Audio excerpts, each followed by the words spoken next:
الحمد للہ رب العالمین والصلاة والسلام علی سید الانبیاء والمرسلین۔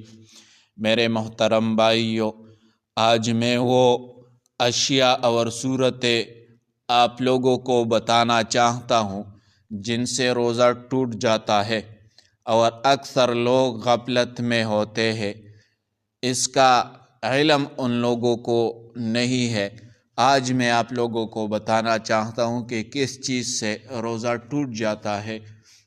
لیکن اس سے پہلے اگر آپ لوگ اس چینل پر نئے ہو تو برائے مہربانی اس چینل کو سبسکرائب کریں تاکہ ہمارے چینل میں لائیو آپشن ہے وہ کھل جائے اور ہم براہ راست مسائل لوگوں تک پہنچائے۔ جزاکم اللہ احسن الجزا۔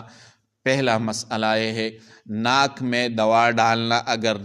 اگر دوا ناک کے ذریعے اندر چلی جائے اور حلق تک پہنچ جائے تو روزہ ٹوٹ جائے گا، کیونکہ ناک دماغ تک پہنچنے کا راستہ ہے۔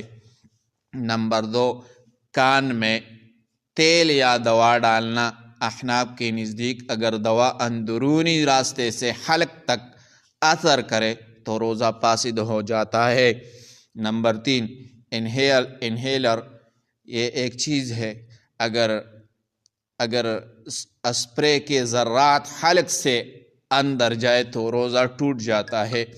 اس پر معاصر علماء دیوبند کی تفصیلی بحث یہ موجود ہے۔ نمبر 4، دانتوں کے درمیان پھنسا ہوا چنا یا روٹی کا ٹکڑا نگل گیا۔ اگر چنے کے دانے کے برابر ہو اور جان بوجھ کر نگل لیا جائے یعنی اندر داخل ہو جائے تو روزہ ٹوٹ جاتا ہے۔ نمبر 5، مسوڑوں سے خون نکل کر حلق سے نیچے چلا جائے۔ اگر خون توک پر غالب ہو اور نگل لیا جائے تو روزہ فاسد ہو جاتا ہے۔ نمبر 6، انجیکشن، غذائی انجیکشن جو طاقت دے یا غذا کا بدل ہو روزہ کو توڑ دیتا ہے، جبکہ عام انجیکشن درد وغیرہ کا احناف کے نزدیک روزہ نہیں ٹوٹتا۔ نمبر 7، منہ برقے کر کے واپس نگل لینا۔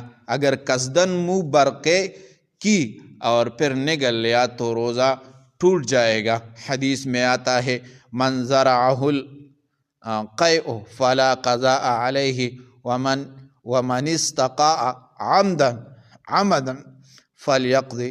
اس طرح روایت موجود ہے، اس طرح الفاظ ہیں۔ نمبر 8، بیوی سے مباشرت ہم بستری کرنا۔ جماع سے روزہ ٹوٹ جاتا ہے اور کفارہ بھی لازم آتا ہے، حدیث مشہور میں ہے یہ آیا ہے۔ اور نمبر 9، مشت زنی سے اگر انزال ہو جائے تو روزہ ٹوٹ جاتا ہے، قضا بھی لازم ہے۔ نمبر 10، حقہ، سگریٹ، ویب، نسوار وغیرہ دھواں جان بوجھ کر اندر چلا جانا روزہ کو توڑ دیتا ہے۔ یہ وہ اشیاء ہے جن سے روزہ ٹوٹ جاتا ہے، تو لوگوں تک پہنچائے۔ جزاکم اللہ احسن الجزا۔